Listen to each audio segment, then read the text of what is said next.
الحمد لله نحمده ونستعينه ونستغفره ونؤمن به ونتوكل عليه ونعوذ بالله من شرور أنفسنا ومن سيئات أعمالنا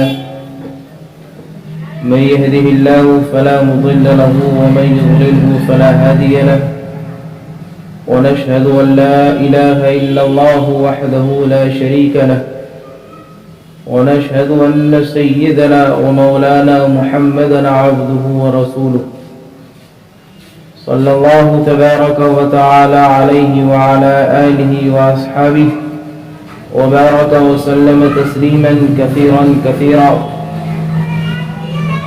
أما بعد، عن معاذ بن جبل رضي الله عنه أن رسول الله صلى الله عليه وسلم اتق الله حيثما كنت واتبع السيئة الحسنة تمحها وخالق الناس بخلق حسن، أو كما قال عليه الصلاة والسلام.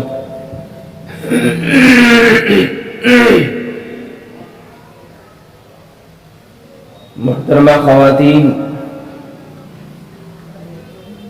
میری مائیں اور بہنیں، جناب نبی کریم صلی اللہ تعالی علیہ وسلم کی حدیث مبارکہ آپ کے سامنے پڑھی گئی ہے. آپ صلی اللہ علیہ وسلم پوری زندگی اسی فکر میں تھے کہ کسی طرح میری امت، میری قوم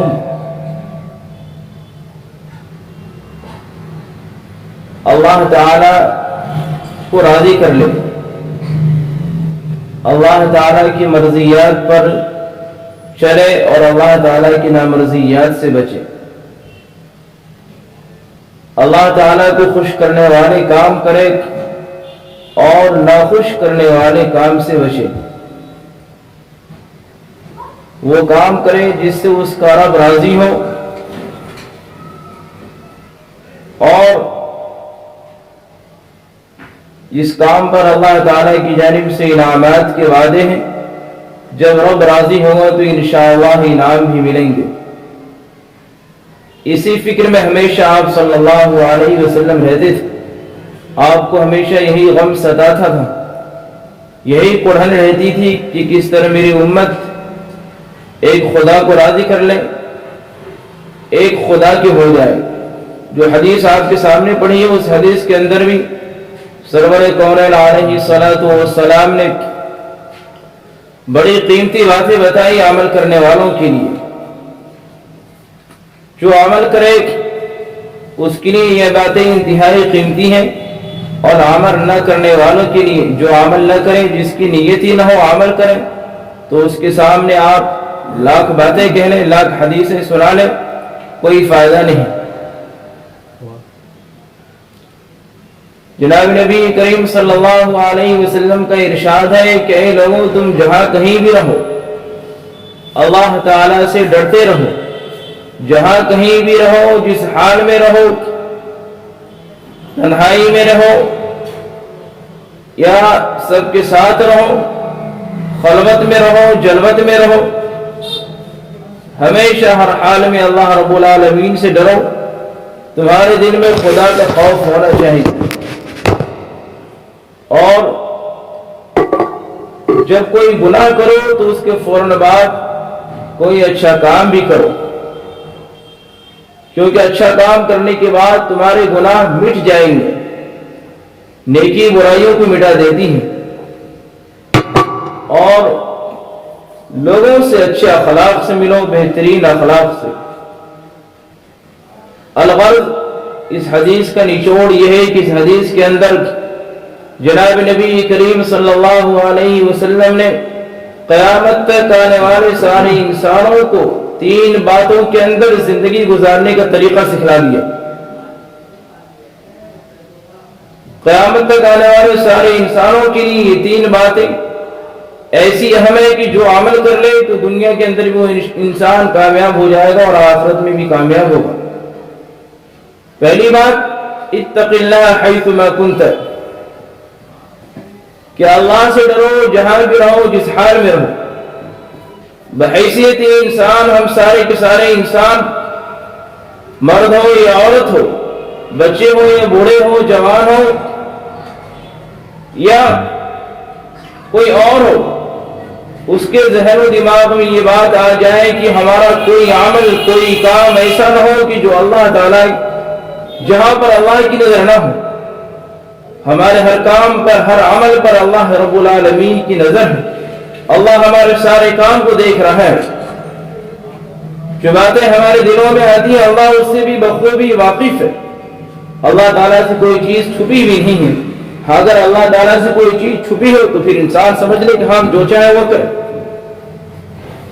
لیکن یاد رکھیں اللہ رب العالمین سے کوئی بات چھپی ہوئی نہیں ہے۔ اتق اللہ حیثما کنت، تمہاری جلوت بھی، تمہاری خلوت بھی، ہر وقت ہر حال میں اللہ رب العالمین سے ڈرو، کیونکہ وہی تمہارا خالق ہے، اسی نے تمہیں پیدا کیا ہے، وہ ہر چیز پر قادر ہے۔ اور یقیناً جو جس کے ماتحت میں رہتے ہیں وہ ڈرتے ہیں، اور ہم سارے کے سارے انسان اللہ رب العالمین کے ماتحت میں ہیں۔ ہمارا رب اللہ ہے، ہم اللہ تعالیٰ سے ڈریں گے جبھی ہم کامیاب ہوں گے۔ کامیابی کا دار و مدار اللہ رب العالمین سے ڈرنے میں ہے۔ ہمارے دل میں خوف خدا ہو، تقوی ہو، کہ اگر ہم کوئی کام کر رہے ہیں تو یہ کام کیوں کر رہے ہیں؟ کہ ایسا نہیں کہ ہمارے اس کام کے اندر کوئی غلطی ہو جائے جس سے ہمارا رب ناراض ہو جائے۔ رب ناراض نہ ہو، ہمیشہ رب کو راضی کرنے والے کام کرے تو انشاءاللہ ہم دنیا میں بھی کامیاب ہوں گے اور آخرت میں بھی کامیاب ہوں گے۔ دنیا میں بھی سرخرو ہوں گے اور آخرت میں بھی سرخرو ہوں گے۔ دنیا بھی ہمارے قدموں کے نیچے آئے گی اور آخرت میں بھی انشاءاللہ ہم عزیز ہوں گے، ہم عزت دار ہوں گے۔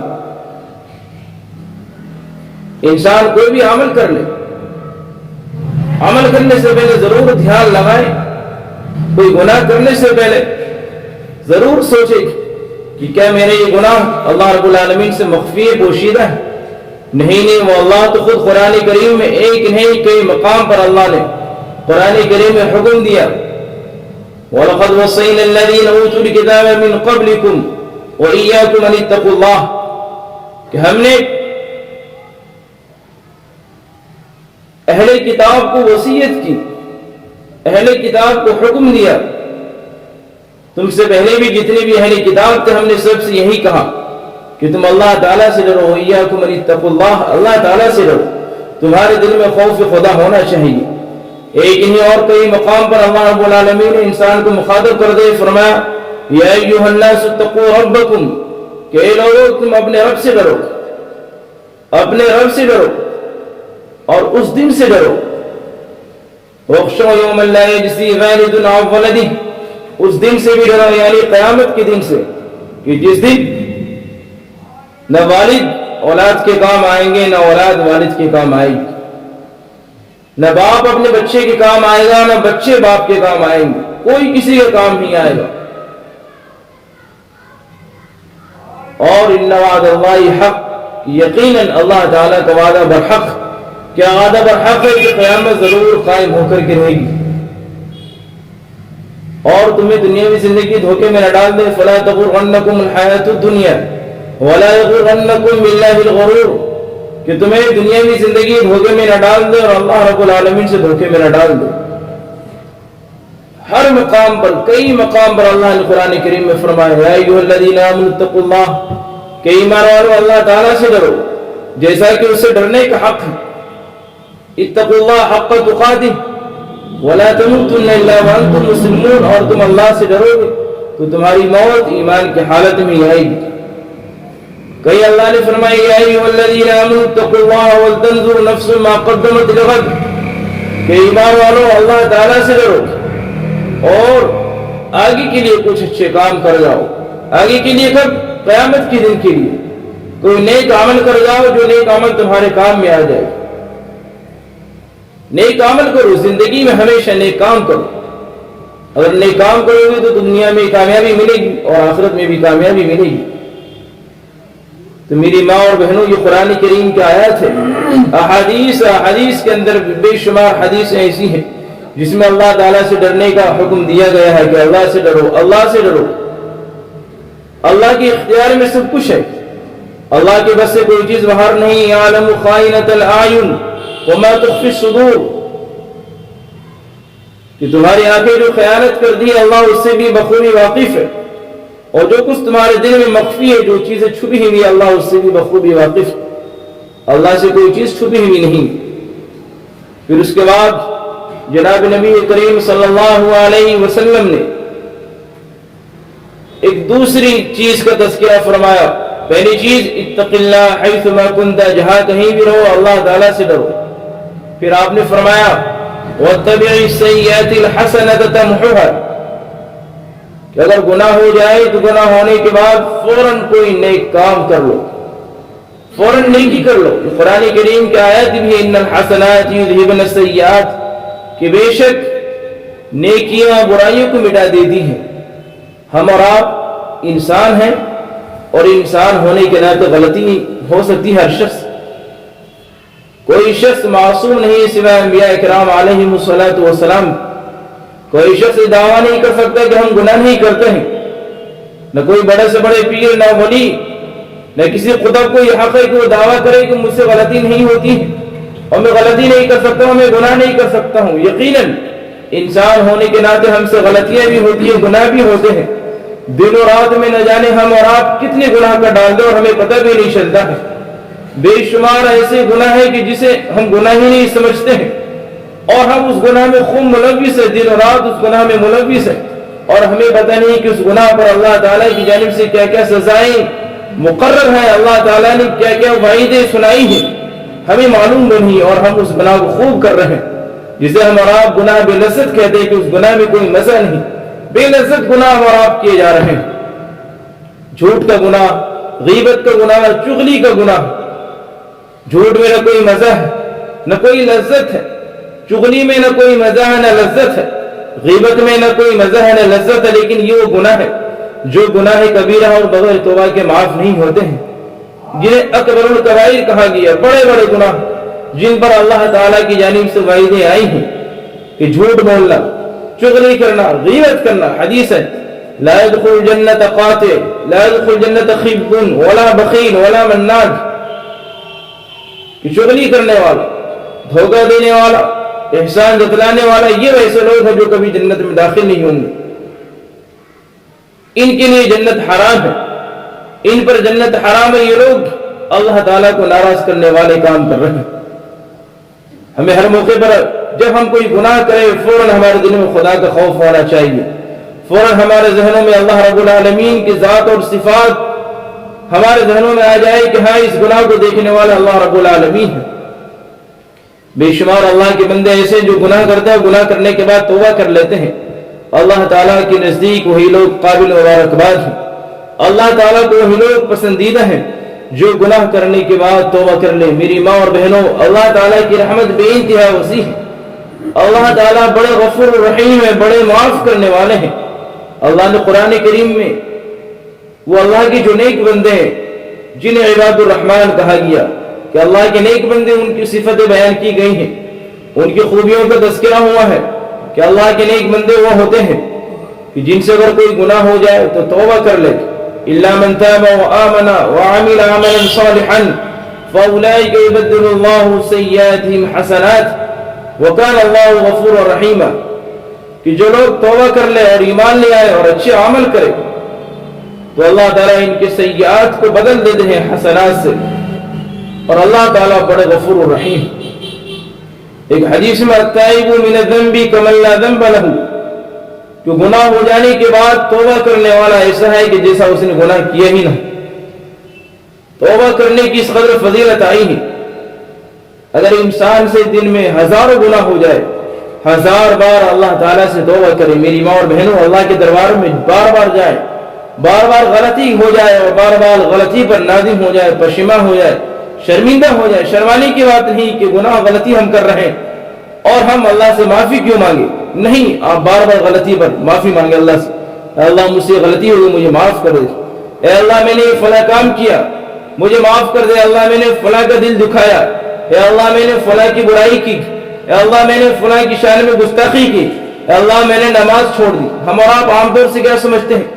جو ہمارے ذہنوں میں کچھ ہی گناہ ہے انہی کا تصور ہے کہ یہ گناہ ہے۔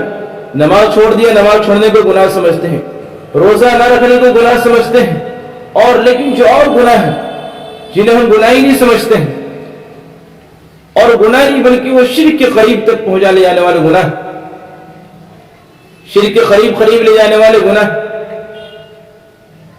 تو ہمیں ان سارے گناہوں سے بچنا چاہیے۔ اللہ تعالیٰ کے نیک بندے ایسے بھی گزرے دنیا کے اندر۔ ایک صحابی حضرت ماعز اسلمی رضی اللہ تعالیٰ عنہ صحابی رسول ہے، جناب نبی کریم صلی اللہ علیہ وسلم کے صحابی ہیں، اور ان سے گناہ کا صدور ہو گیا، ان سے غلطی ہو گئی، گناہ ہوا۔ گناہ یہ ہوا کہ انہوں نے زنا کر لیا۔ عقل مند انسان وہ ہے جو گناہ ہونے کے بعد فوراً توبہ کرے، گناہ ہونے کے بعد اسے احساس ہو کہ مجھ سے یہ غلطی ہوئی، میں نے یہ گناہ کیا، فوراً نادم ہو، شرمندہ ہو، پشیماں ہو۔ توبہ کرنے کا مطلب ہی ہے تو بھائی یہ نہیں جو ہمارا آپ کہتا اللہ میری توبہ، اللہ میری توبہ، یہ نہیں زبان سے کان پکڑ کے، دونوں کان پکڑ کے اور کہتا اللہ میری توبہ، بلکہ توبہ حقیقی توبہ یہ ہے کہ انسان اللہ تعالیٰ سے پکی سچی توبہ کرے، آئندہ گناہ نہ کرنے کا پکا عہد کرے۔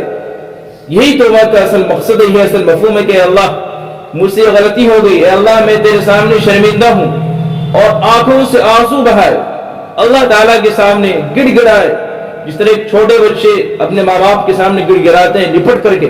کوئی چیز لینی ہوتی ہے تو بچے گڑ گڑاتے ہیں، ماں باپ کو چھوڑتے نہیں۔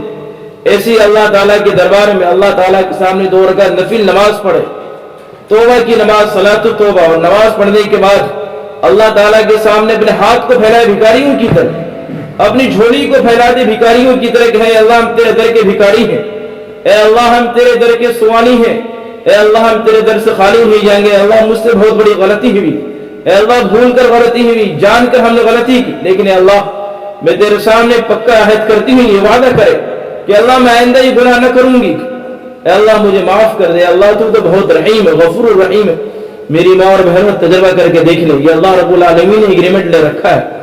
اللہ کے رسول صلی اللہ علیہ وسلم کی حدیث ہے کہ اللہ تعالیٰ نے ایگریمنٹ لے رکھا، ان رحمتی تغلب علی غضبی، کہ جب اللہ تعالیٰ کا غضب بھڑکتا ہے تو اللہ تعالیٰ کی رحمت غالب آ کر کے رہتی ہے۔ اللہ کتنی غصے میں کیوں نہ آ جائے، کتنی جلال میں کیوں نہ آ جائے، کتنی عذاب میں کیوں نہ آ جائے، اللہ تعالیٰ عذاب نازل نہ کرے، لیکن اس وقت اللہ کی نیک بندے اللہ تعالیٰ کے سامنے گڑ گڑائے، معافی مانگے تو اللہ تعالیٰ کا سارا غصہ ختم، اور اللہ تعالیٰ کو بندوں پر خوب پیار آتا ہے، خوب رحم کرتا ہے اپنے بندوں سے۔ پھر اس صحابی رسول کا واقعہ، حضرت ماعز اسلمی رضی اللہ تعالیٰ عنہ، ان سے زنا کا صدور ہو گیا، گناہ بھی نہیں چھوٹا موٹا گناہ نہیں، بڑا گناہ، زنا کا صدور۔ گناہ ہونے کے بعد احساس ہوا کہ یہ تو ایک بہت بڑا گناہ اور اللہ تعالیٰ کی ناراضگی کا سبب ہے، اور اس گناہ پر شریعت اسلام میں جو سزائیں مقرر ہیں، میں آپ کے سامنے سزا بھی ذکر کر دوں تاکہ پتہ چلے۔ زنا، ناجائز تعلقات، کسی مرد، کوئی مرد کسی غیر عورت سے ناجائز تعلق قائم کر لے، وہ تعلق جو میاں بیوی کے درمیان تعلق ہونی چاہیے، اسے زنا کہتے ہیں بغیر نکاح کے۔ اسلامی شریعت میں قانون یہ ہے، اسلامی سزا شریعت میں سزا یہ ہے کہ اگر کوئی شادی شدہ مرد یا شادی شدہ عورت کسی غیر مرد کسی غیر عورت سے زنا کرے تو شادی شدہ کے لیے حکم ہے کہ اسے سنسار کر دیا جائے، یہ شرعی قانون۔ سنسار کیا؟ گڑھا کھود کر کے اس میں کھڑا کر دیا جائے، اور اسلامی شریعت میں جو حاکم وقت ہو وہ اسے سنسار کر دے، پتھروں سے مار مار کے سنسار کر دے، پتھر پھینکتے جائیں، پتھر پھینکتے جائیں ان کے اوپر، اور جب تک مر نہ جائے تب تک چھوڑا نہ جائے۔ اس شادی شدہ کے لیے حکم ہے۔ اور اگر کوئی کنوارا یہ غلطی کر جائے، جس کی شادی نہ ہو، چاہے لڑکا ہو یا لڑکی ہو، تو اسلامی شریعت میں سزا یہ ہے کہ اسے 100 کوڑے مارے جائیں، حاکم وقت 100 کوڑے لگوائیں گے، یہ شرعی قانون ہے۔ چنانچہ صحابی رسول کو احساس ہوا، آپ صلی اللہ علیہ وسلم کی خدمت میں حاضر ہوئے اور عرض کیا، یا رسول اللہ صلی اللہ علیہ وسلم مجھ سے غلطی ہوئی، اے اللہ کے رسول میں نے زنا کیا۔ آپ نے ان کی باتوں پر توجہ نہیں دی، واپس کر دیا۔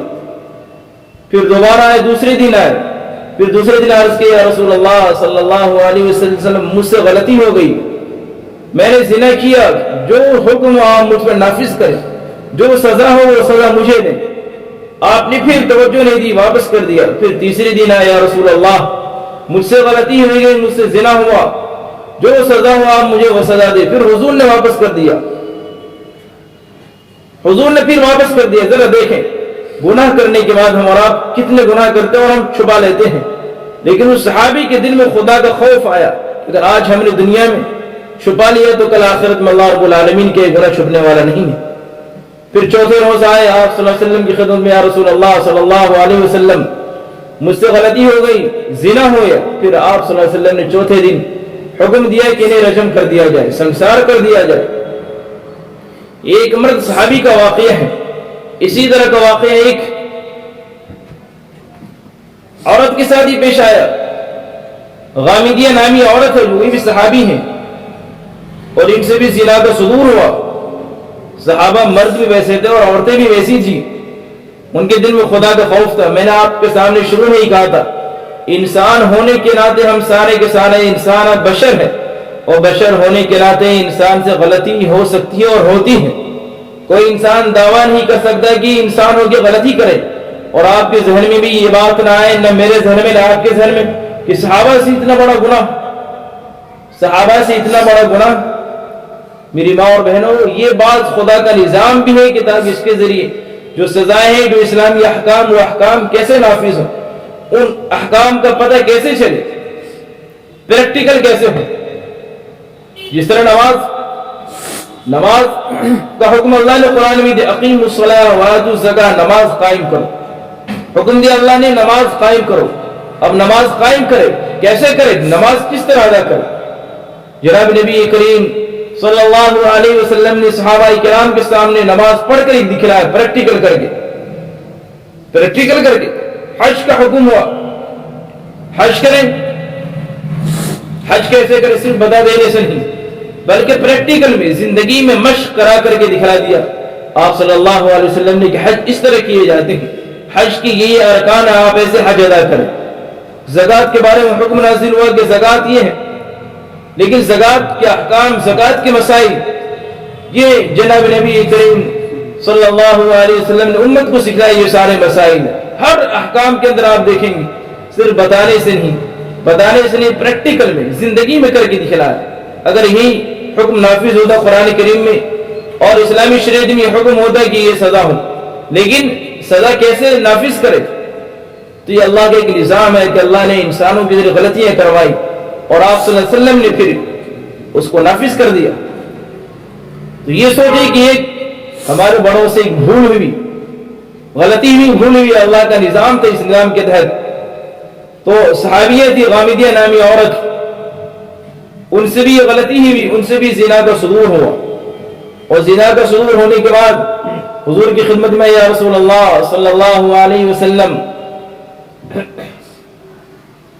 قد زنا طہرنی، کہ اللہ کے رسول میں نے زنا کر لیا، مجھے پاک کر دی۔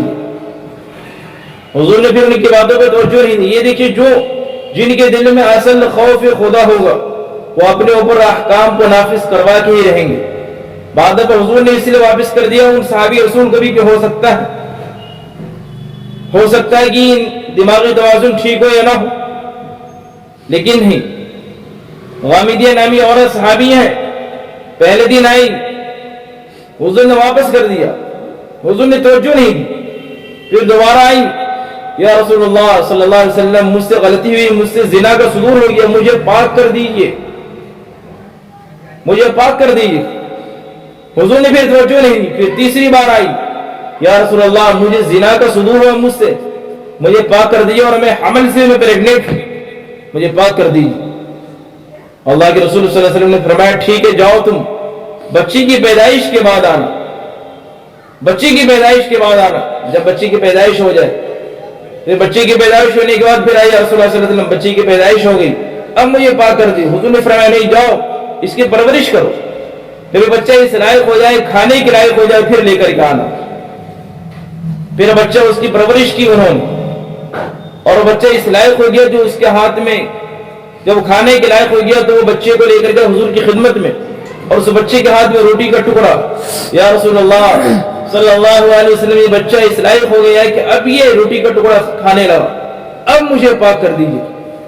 چنانچہ جناب نبی کریم صلی اللہ علیہ وسلم نے ایک مسلمان کو ان کی خدمت پر متعین کیا، اس بچے کی خدمت پر متعین کیا، ایک مسلمان کے انڈر میں اس بچے کو دیا کہ آپ اس کی پرورش کریں، اور پھر آپ نے ان صحابی عورت غامدیہ نامی عورت کو رجم کی سزا سنائی، اور پھر آپ نے ان پر احکام نافذ کی۔ تو یہ وہ اللہ کے نیک بندے جن کے دل میں خدا کا خوف تھا، جس بنا پر اپنے اوپر دنیا کے اندر سزا نافذ کروانے پر تلے ہوئے، انہیں پتہ ہے کہ دنیا کی سزائیں معمولی سزا ہے آخرت کی سزا کے مقابلے میں۔ میری ماں اور بہنوں، ہم سے اور آپ سے، ہر انسان سے بحیثیت انسان بشر ہونے کے ناطے غلطی ہوتی ہے، اور غلطی ہونے کے بعد ہم دنیا میں جو سزا ہے، جو احکام ہے، یا غلطی ہوئی ہم جھک جائے، اللہ رب العالمین کے سامنے جھک جائے، یا جس انسان کے ساتھ ہم نے غلطی کی اس کے سامنے جھک جائے، اس سے معافی تلافی کر لیں، تو ہم چھوٹے نہیں ہوں گے، ہمارا کچھ نہیں بگڑے گا، بلکہ ہماری بگڑی بن جائے گی، ہمارا بیڑا پار ہو جائے گا، دنیا کے اندر بھی اور آخرت کے اندر بھی۔ اس طرح کے ایک نہیں بے شمار واقعات حدیث کے اندر موجود ہے۔ یہ جو واقعے، یہ صحابہ اور صحابیہ کے واقعے حدیث کی کتابوں میں موجود ہے۔ تو اللہ تعالیٰ کو ایسے لوگ بڑے پیارے ہیں، بڑے پسندیدہ ہیں۔ مسلم شریف کے اندر بنی اسرائیل کے ایک شخص کا واقعہ ہے۔ مسلم شریف حدیث کی مشہور کتاب ہے۔ بنی اسرائیل کے ایک شخص کا واقعہ بڑا عجیب و غریب واقعہ ہے۔ واقعہ یہ ہے کہ بنی اسرائیل میں ایک بہت بڑا گنہگار تھا، جس نے 99 آدمیوں کو قتل کر دیا تھا، 99 آدمیوں کا قاتل، اور 99 آدمیوں کو قتل کرنے کے بعد اس کے دل میں خدا کا خوف آیا، اسے احساس ہوا کہ میں غلطی پر ہوں، میں گناہ پر گناہ کیے جا رہا ہوں۔ اس کے دل میں اللہ کا ڈر، اللہ کا خوف پیدا ہوا۔ چنانچہ اس نے ایک عیسائی راہب سے ملاقات کی، اور ملاقات کرنے کے بعد اس نے اس سے کہا کہ مجھ سے 99 آدمیوں کا قتل ہوا، اور مجھے اپنی غلطی کا احساس ہے، کیا میرے لیے توبہ کی گنجائش ہے؟ توبہ کا دروازہ کھلا ہوا میرے لیے، کہیں معافی کی گنجائش ہے، میری معافی ہو سکتی ہے۔ اس عیسائی راہب کو بڑا غصہ آیا، اور اس میں غصے میں کہا جا، تیرے لیے توبہ کا دروازہ بند ہے، تو 99 آدمیوں کا قاتل ہے، تیرے لیے توبہ کا دروازہ بند ہے، تیرے لیے توبہ کے دروازے بند ہو چکے ہیں، اللہ تجھ سے ناراض ہے۔ چنانچہ اس 99 آدمیوں کے قاتل نے کہا جب میں نے 99 کو قتل کر دیا تو 100 میں ایک باقی ہے، چنانچہ اس راہب کو بھی قتل کر دیا اسے، اور 100 کا عدد پورا کر لیا۔ 100 آدمیوں کو قتل کرنے کے بعد اب بھی اس کے دل میں تڑپ، اب بھی اسے تلاش ہے، راستے کی تلاش ہے، سیدھے راستے کی تلاش، ایک ایسے رہبر کی تلاش ہے، ایک ایسے لیڈر کی تلاش ہے، ایک ایسے ہمدرد، فکر مند، غم خار، غم گسار کی تلاش ہے، جو اس کے غم کو بانٹے، جو اس کے درد کو بانٹے، جو اسے سیدھے راستے پر لے جائے، جو اس کو تسلی دے اور اسے بتائے کہ نہیں، اللہ رب العالمین غفور الرحیم ہے، اللہ تعالیٰ تمہارے سارے گناہوں کو معاف کر دے گا، بے شک اللہ غفور الرحیم، اس کے خزانے میں کوئی کمی نہیں۔ چنانچہ اس کی ملاقات ایک نیک صالح عابد سے ہوئی، کہ اللہ کے ولی سے ملاقات ہوئی، ان کی خدمت میں گئے۔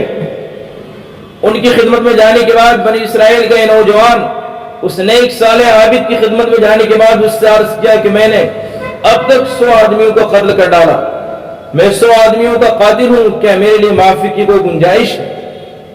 کیا اللہ مجھے معاف کر دے گا؟ میرے لیے توبہ کا دروازہ کھلا ہوا۔ اس عابد نے کہا ہاں، اللہ تعالیٰ تمہارے گناہوں کو معاف کر دے گا، اللہ تمہارے گناہوں کو معاف کر دے گا، تم توبہ کرو، اور توبہ کرنے کے بعد جس بستی میں تم رہ رہے ہو اس بستی کو چھوڑ کر فلاں بستی میں چلے جاؤ۔ اس عابد نے ایک نیک بستی کی رہنمائی کی، جس بستی میں سارے کے سارے لوگ نیک انسان رہتے تھے، اللہ کے نیک بندے رہتے تھے۔ ابھی یہ نوجوان توبہ کرنے کے بعد اس نیک بستی کی طرف جا رہا تھا، راستے میں اس کا انتقال ہو گیا، موت کا وقت قریب آ گیا، اور اس کے بعد بھی گھسٹ گھسٹ کر نیک بستی کی طرف چل رہا۔ اب جب اس کا انتقال ہوا، انتقال ہونے کے بعد ملائکہ رحمت